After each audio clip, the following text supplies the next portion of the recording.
Welcome back नाज़रीन। बात कर लेते हैं बल्दियाती इंतखाबात के हवाले से। प्रेस ब्रीफिंग दी गई है वज़ीर बल्दियात और जो चीफ सेक्रेटरी हैं उनकी जानिब से, और चीफ सेक्रेटरी सुहेल राजपूत और IG सिंध गुलाम नबी मेमन, इन्होंने बैठकर इजलास किया। इस पर ब्रीफिंग दी है कि किस तरह से बल्दियाती इलेक्शंस होने चाहिए। माजी में हमने देखा था NA-240 के अंदर जो हंगामा आराई हुई, आज़ादाना तौर पर गैर कानूनी असले का इस्तेमाल किया गया, उसमें एक शख्स जाँ बाग भी हुआ और मुतअद्दिद ज़ख्मी हुए। ये तमाम सिचुएशन हम देखते आ रहे हैं ज़िमनी इंतखाब के अंदर।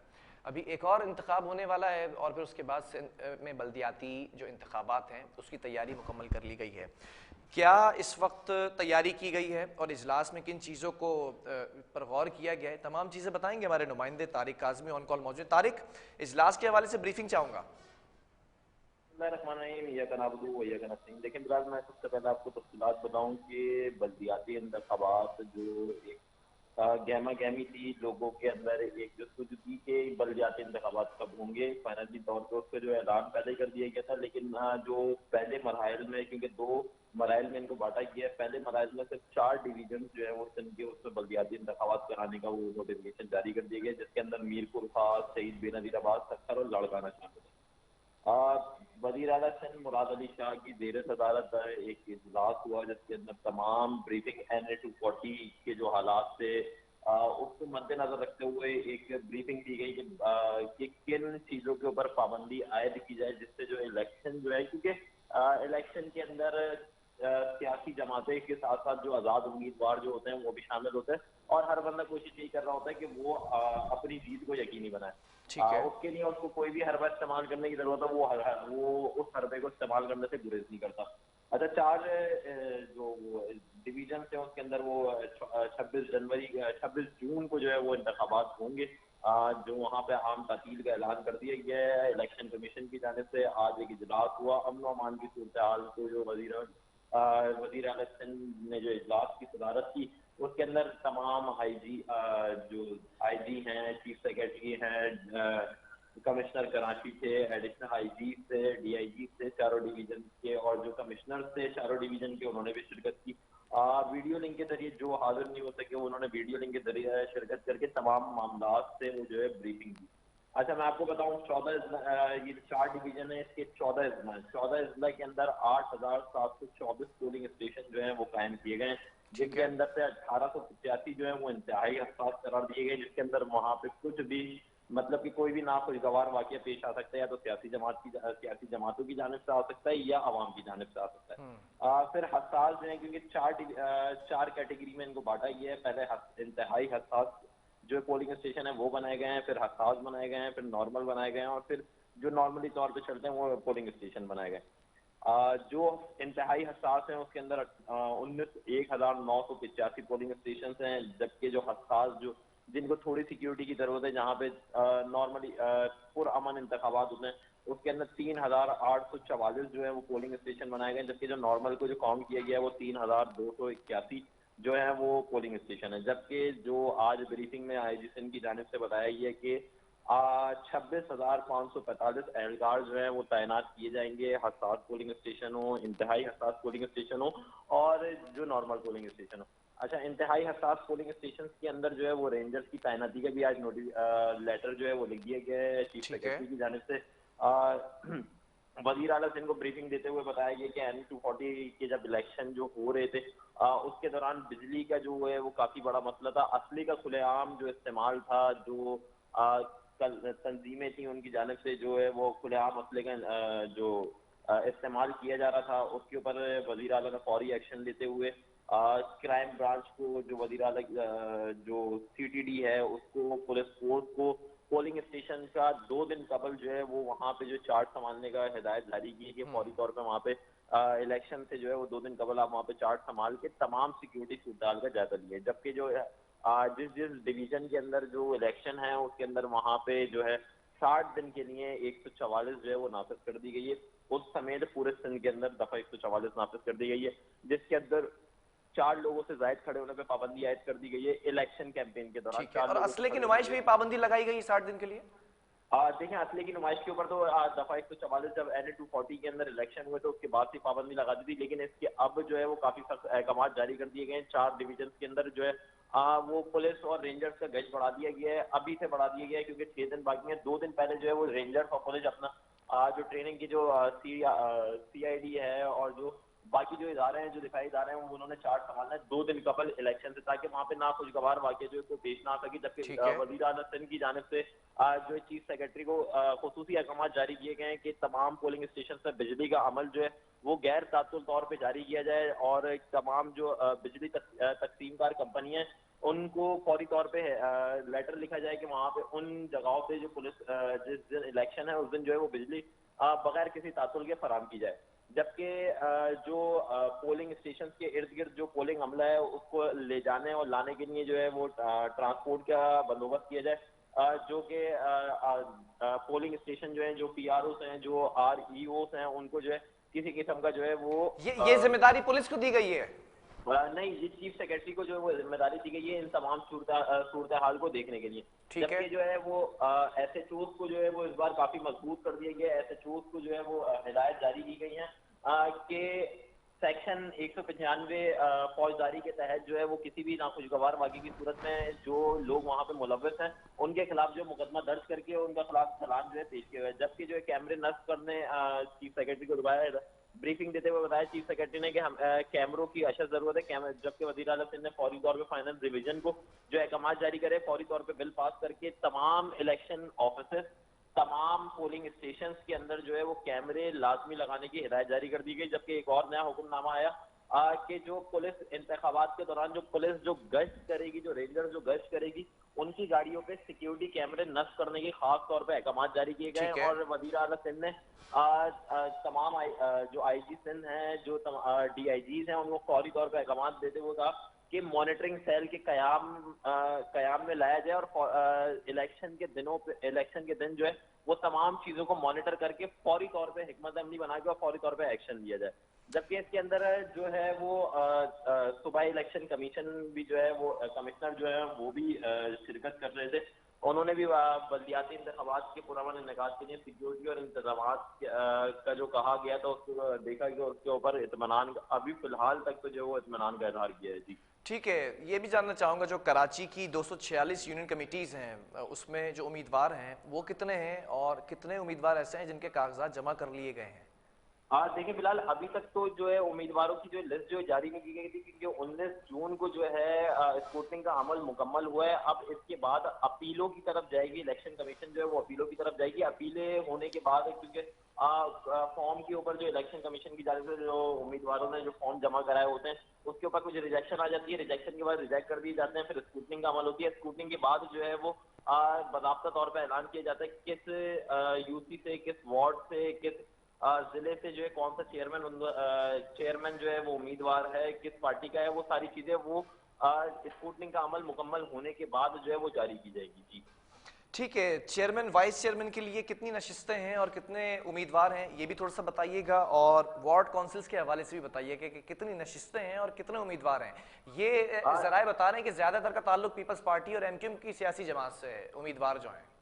आज देखिए फिलहाल कराची में जो है वो अभी पाकिस्तान पीपल्स पार्टी और MQM और PSP इन तीन का जो है मुकाबला जो है वो सुनने में आ रहा है कि जराए का कहना है कि इन तीन के दरमियान जो है वो कांटेदार जो है मुकाबला होगा। पीपल्स पार्टी भी किसी जगह पे क्योंकि पीपल्स पार्टी जो है वो कहते हैं अंदरूनी सिंध से ज्यादा वोट मार्जिन लेकर आती है। उसके बाद जो है MQM जो है वो शहरी जमात है। शहरी जमात में जो है कहना ये है कि MQM की जानिब से तमाम वार्ड, तमाम यूनियन काउंसिल्स के अंदर, तमाम चेयरमैनशिप के ऊपर हर जगह जो है MQM की तरफ से, पाकिस्तान तहरीक इंसाफ की तरफ से, पाकिस्तान पीपल्स पार्टी की तरफ से फॉर्म जमा कराए गए। स्क्रूटनिंग का अमल मुकम्मल होने के बाद चेयरमैन, वाइस चेयरमैन, जिले काउंसिल, वार्ड काउंसलर, इन सब की जो एक लिस्ट बाकायदा तौर पे इलेक्शन कमीशन की तरफ से जारी की जाएगी, जो मीडिया को बहुत जल्द प्रोवाइड कर दी जाएगी। जी ठीक है। ज़रा मानसून का जो मौसम है, जो सिस्टम है, कराची में दाखिल हो चुका है और बारिशों की एक्सपेक्टेशंस भी है, पिटिशन कर दी गई है मूसलाधार बारिशों के हवाले से। हमेशा एक बड़ा मसला रहता है शहर कराची के लिए नालों की सफाई का। उस पर इजलास होते हैं, इजलास में ब्रीफिंग दी जाती है, सेक्रेटरी बैठते हैं, बोर्ड बैठता है, और फिर अगर मेयर होते हैं तो मेयर उसका हिस्सा होते हैं, या फिर एडमिनिस्ट्रेटर होते हैं तो एडमिनिस्ट्रेटर इसका हिस्सा होते हैं। इस बार क्या ब्रीफिंग दी गई है बरसाती नालों की सफाई के हवाले से?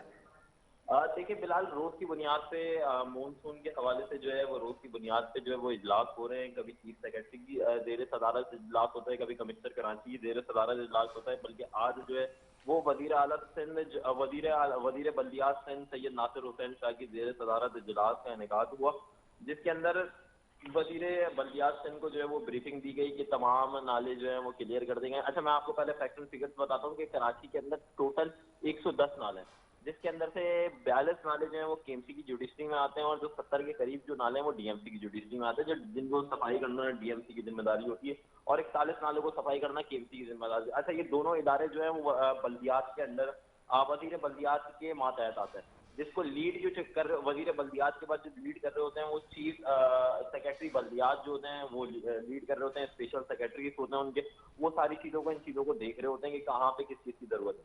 अच्छा, पिछले अदवार में हमने देखा कि क्योंकि मेयर थे, मेयर का कहना ये था कि इख्तियारात नहीं मिल रहे, इख्तियारात नहीं है, वजीर आला और सिंध हुकूमत की जाने से इख्तियारात नहीं दिए गए। अच्छा, इस बार जो है एडमिनिस्ट्रेटर जो है वो पाकिस्तान पीपल्स पार्टी का सिंध हुकूमत के बैठाए हुए हैं, बल्कि उनके पास दो ओहदे हैं। एक तर्जुमान जो है वो तर्जुमान सिंध हुकूमत है, और दूसरा ये एडमिनिस्ट्रेटर कराची हुए हैं, जिनके पास दो ओहदों का दो फंड के तौर पे वो जो है कराची के अंदर वो काम करते हुए नजर कुछ जगहों पे नजर आ रहे हैं, बल्कि कुछ जगहों पे नजर नहीं आ रहे। 41 नालों में से 3 नाले जो हैं, जो मेन बड़े जो नाले समझे जाते थे, वो एफडब्ल्यू जो वफाकी हुकूमत है उसने साफ करने की जिम्मेदारी ली थी, और वफाकी हुकूमत उसको साफ कर चुकी है। उसके बाद बचे केएमसी के पास 3 नाले, वो केएमसी के पास बचे 35 के करीब नाले, जो जिसकी जिम्मेदारी साफ करना केएमसी की थी। केएमसी ने वो साफ, कुछ साफ हो गए, कुछ रहते हैं। अच्छा, आज ब्रीफिंग देते हुए वजीर बल्दियात सिंध को, अच्छा वजीर बल्दियात क्योंकि सारे डिपार्टमेंट्स को लीड करते हैं, तो तमाम डिपार्टमेंट्स जो है, डिपार्टमेंट के हेड्स जो है वो वहाँ पे मौजूद थे। उन्होंने अपनी अपनी जानिब से जो उन्होंने काम किया, उस सब चीज़ों पे वजीर बल्दियात सिंध को जो ब्रीफिंग दी गई, जिसके अंदर बताया गया कि मानसून से कबल जो है तमाम नालों की सफाई जो है वो मुकम्मल हो रही है। कुछ नालों की सफाई मुकम्मल हो गई है, कुछ बकियां हैं जिनके ऊपर काम जारी है। क्योंकि इस बार काम करना इस वजह से अहमियत का हामिल है क्योंकि बल्दियाती इंतखाबात करीब हैं, और इस बार वोट जो है वो कारकर्दगी के ऊपर दिया जाएगा। अगर वजीर बल्दियात की जानिब से या पाकिस्तान पीपल्स पार्टी की जानिब से जो एडमिनिस्ट्रेटर तैनात है, इस बार भी शहर के सड़कों पे पानी जमा होता है, तो पाकिस्तान पीपल्स पार्टी का ये ख्वाब जो है कराची को ओन करने का ख्वाब जो है वो चकनाचूर होता हुआ नजर आएगा। तारिक, एक बड़ा प्रेशर है, बल्दियाती इंतखाबात भी हैं जिसमें अक्सरियत हम देखते हैं कि जो उम्मीदवार हैं वो पीपल्स पार्टी के भी हैं और एमक्यूएम के भी हैं। हमेशा ये जंग रही है शहर के अंदर कि मेयर का जो सिस्टम हुआ करता था, डेप्यूटी मेयर हुआ करता था, वो ज़्यादातर हमने देखा कि सियासी जमात एमक्यूएम से रहा है, और जो वजीर बल्दियात होते थे या फिर जो सिंध में हुकूमत रही है 13 सालों से, वो पीपल्स पार्टी की है। इस बार दोनों जो नशिस्तें हैं, चाहे वजीर बल्दियात हों चाहे एडमिनिस्ट्रेटर कराची हों, जो कि केएमसी के भी तमाम चीफ हैं चीज़ों के, तो इस वक्त तैयारी के हवाले से मुर्तज़ा वहाब क्या कहते हैं, वो क्या मौक़िफ़ रखते हैं नालों की सफाई के हवाले से? अच्छा बिलाल, मैं आपको बताऊं कि मुर्तजा वहाब की जानिब से मौक़िफ़ ये इख्तियार किया जा रहा है कि नालों की सफाई जो है वो मुकम्मल हो चुकी है। कुछ जगहों पे नाले जो है वो वहाँ पे सफाई का अमल जारी है। अच्छा, नालों के अलावा जो बात की जाती है, अंडर पासेस की बात की जाती है, रोड की बात की जाती है, क्योंकि रोड के ऊपर जो है म्यूनसिपल सर्विसेज का जो काम है वो रोड से पानी हटाना है। क्योंकि पिछले अदवार में हमने देखा कि सिर्फ जो मेयर जो भी आता था उसका यही होता था, यही कहना होता था कि डी वाटरिंग पंप्स नहीं है, वसाइल नहीं है। इस बार मुर्तजा वहाब वजीर बल्दियात, क्योंकि वजीर बल्दियात भी पीपल्स पार्टी से ताल्लुक रखता है, और मुर्तजा जो एडमिनिस्ट्रेटर कराची में वो भी पीपल्स पार्टी से ताल्लुक रखता है। दोनों की जानिब से फंड्स का इजरा पूरी तौर पे किया जा रहा है। डी वाटरिंग पंप की जो है वो खरीद जो है वो कर ली गई है, टेंडर भी पास हो गए हैं, सड़कों के ऊपर नजर भी आ रहे हैं। जबकि आज जो है वजीर बल्दियात का जो ज्यादातर फोकस जो था वो इस चीज के ऊपर था, जो अंडर बाईपासेस जो हैं, जो नशेबी इलाके हैं, उनके ऊपर तवज्जो दी जाए, उनको साफ रखा जाए। क्योंकि पीपल्स पार्टी कराची के अंदर जो है वो ज्यादातर नशीबी इलाकों में वोट लेती है, वहां पे ओन करती है पीपल्स पार्टी को, इस वजह से काम करना वहां पे जरूरी है। एमकेएम की जानिब से भी काम किए जा रहे हैं, क्योंकि अभी जो जराये का कहना ये है कि एमकेएम को जो एनए की सीट है 50 करोड़ रुपए पर सीट जो फंड जो है वो जारी किए गए, जिससे वो काम करवा रहे हैं। नालों की सफाई की बात करी जाए, नालों की सफाई भी कुछ जगहों पे डीएमसी के मातहत जितने भी नाले हैं उनकी सफाई ठीक तो है हो तारिक, ही अगर चुकी चौकिंग पॉइंट्स की बात कर ली जाए, मलीर के इलाकों की बात कर ली जाए, या फिर शार फैसल की बात कर ली जाए, या फिर शार कायदीन की बात कर ली जाए, या फिर नाजमाबाद के अंडरपासिस की बात कर ली जाए, या डिफेंस के कुछ मुल्का इलाकों की बात कर ली जाए, उन चौकिंग पॉइंट्स पर क्या पंपिंग मशीन्स रखने का इंतजाम मुकम्मल कर लिया गया है? देखिए बिलाल, मैं आपको बताऊं कि डिस्ट्रिक्ट सेंट्रल हो, डिस्ट्रिक्ट साउथ हो, डिस्ट्रिक्ट ईस्ट हो या डिस्ट्रिक्ट मलीर हो, इन जगहों पे काम चल रहे हैं। 22 से लेकर महकमा मौसमियात की जानिब से 22 से लेकर 25 तक की जो पेशन गोई की गई थी कि बारिश से मुतवक्के हैं, और इस बार पेशन गोई तवक्का से ज्यादा बारिशें की जाएंगी, जिसकी वजह से इंतजाम भी ज्यादा करने पड़ेंगे।